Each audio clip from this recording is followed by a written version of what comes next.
Thanks for joining me today. I'm Corel Painter Master Aaron Rutten, and in this video I'm going to demo 5 new brushes that I created in July of 2017. First up is a thick paint brush called Broken Paint. This is found in the thick paint AR category. And Broken Paint is a very versatile brush. I use it a lot for painting mountains. If we do a test stroke, you can see if I press down lightly, I get that broken paint effect. You have to press down very, very lightly when you do this, or if I press down firmly, then I get thick paint like this. And once I put down thick paint, if I use light pressure on top of that thick paint, I'll start to scrape it away. If I use very, very light pressure, eventually it'll start to poke little holes in the paint. It'll also build up a nice edge like that. So if I build up with very firm pressure, a nice edge, and then pull away with light pressure, then I can get something that looks kind of like that. Now you have control over the depth of the paint. You can double click next to the layer, and you can reduce the amount, which will flatten out the paint more. Now the texture you get when the paint breaks can be controlled with the papers. So if we look in the paper library, if I change this to small dots, now I'm getting something that looks more like a checkerboard pattern. And I can decrease the scale of that paper and make those dots smaller. I could switch to fine dots, and that starts to look more like an actual canvas would. Or I can switch it to my favorite, which is simulated wood grain. Turn the paper scale and contrast all the way up, then you get this really nice paint break effect like you would use on mountains and stones. So you just use very light pressure and just pull it down like that and just build it up. Now this paint is kind of wet, so if I select another color and I start painting in that same area, it blends in kind of a wet way. If I want dry paint, then what I want to do is I want to create a new thick paint layer, and then on that new thick paint layer, when I paint, it goes right on top as if the paint underneath is dry. If I back up a bit, and I go back to that thick paint layer 1, which is all this stuff here, and I paint with that same brush, you can see that it's kind of smudging into the paint. So this is wet on wet. If you want wet on dry, then you create a new thick paint layer. You can also load multiple colors onto your brush if you go to Window, Color Panels, and make sure the mixer is showing. I have my mixer here, and I can sample multiple colors at the same time by clicking on Sample Multiple Colors. So if I want it to be a bigger target, I'll increase that. Then I can select right in between this red and this orange here. And now when I paint, I have a mixture of those two colors. Adds a lot of life to my paint. And if I'm using something like the Wacom Art Pen that can sense rotation, then I can rotate the angle of my pen as well. So I can have it be upright like this, or I can have it be wide like this. I can flip the paint around to be on the other side, so the colors are juxtaposed. And in more recent versions of my workspace, I've actually created looks for this brush. So if you click on the look, that's a quick way to switch the different papers and the different effects that you get. So I can get this knife canvas look like this, or I can get the knife break look like this, or the knife rocky, which is like this, or the knife fractal, which is like this.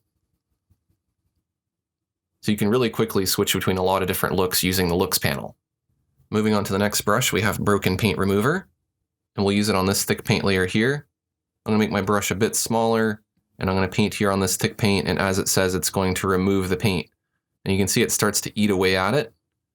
Now, it's a little bit soft. If you want a harder edge to your erasing, then you would look in the Thick Paint Media panel, which is found up here in the Properties bar, and you'd increase the deposit rate. Now it's going to have a harder edge, and if I increase it even farther, then it's a very, very sharp edge. So this is essentially an eraser for the thick paint brush that maintains that sharp edge.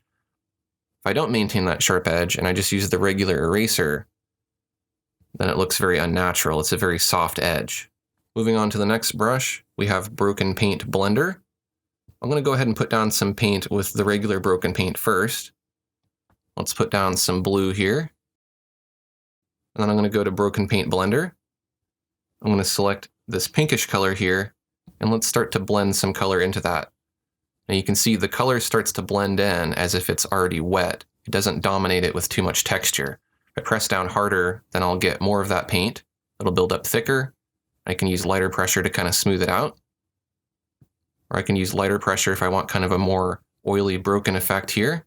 But it's going to blend those two colors together. If we compare that to regular broken paint, and I go ahead and put down those similar colors, regular broken paint interacts much differently. It doesn't quite blend as much as it covers. And if you use firm pressure, it does kind of blend together, but it does it in a much different way that's not quite as smooth. Another thing to point out is these thick paint brushes create thick paint layers, and you can only use thick paint brushes on thick paint layers. If you want to convert a thick paint layer to a default layer, then you can right-click on it and choose Convert to Default Layer, and then you could select a blender or any other brush and interact with it as if it's normal paint. Now, when you're blending, you're going to get this white edge. A good way to fix that is to change the composite method to gel cover, and that edge goes away. The next brush that we'll look at is found in the rendering AR category, and this is called Random Chalk. Now, Random Chalk is utilizing random grain rotation and random grain position, which was introduced in Corel Painter 2018. So the grain is your paper here, and if I go ahead and select something like small dots and then white, and I paint with this brush, you can see that it's creating that dot pattern, but it's building up on top of itself. So it looks a lot more random than previous versions of the chalk brush did. This brush works really well if you use it with kind of a fractal pattern like pebble board. I'm going to go ahead and select a dark green color, and I'm going to increase the opacity of this brush. I get this nice random result here, which looks a lot like tree leaves. And I can select a lighter color, make it brighter in the hue. Put in some lighter and lighter leaves like this. And we get a pretty good result of something that looks a lot like a tree. And just as well, I could switch to a different paper like simulated wood grain. And I could try that again using this brush, and I get a different leaf pattern. Could even make it a bit darker in some areas. Add in the highlight. If you use lighter pressure, it tends to blend together more. If you use firmer pressure, it tends to cover more. You can see I can very easily even tap to get some nice foliage effects. Now the size of the foliage is of course controlled by the size of the brush. So if you want small distant trees, you could do something like this. If you want very big close-up trees, make your brush much bigger. And there you go, you have big leaves that are closer. Moving on to the next brush, this is technically not a brush, it is an image hose and nozzle. It's found in the Painterly category, and it's called Heavy Paint. This nozzle recommends that we select the Paint Break brush. You have to use an image hose brush in order to use the nozzle. So I'm going to choose Paint Break. And now if we paint with this brush, then we get this nice broken paint-esque effect. Now if we want to choose the color for our paint, we have to do that with the additional color. We have to click on the additional color, choose that, and then there we go, we have that paint color. You can also select a neutral gray, set your layer composite method to overlay, and then just select linear size P angle D, and you can paint in some paint texture that can go on top of anything you like. So I'll go to that canvas layer underneath. I need to switch back to my main color here, and I'll put in some other colors so you can see that texture that is on top of everything. So it can be a texture brush or you can paint with it. So there you go, that's a demonstration of how to use the 5 new brushes that I created for Corel Painter in July 2017. If you want to download these brushes, you can get them at aaronrutten.com. I'll put a link in the video description. Thanks for watching, and I'll see you next time.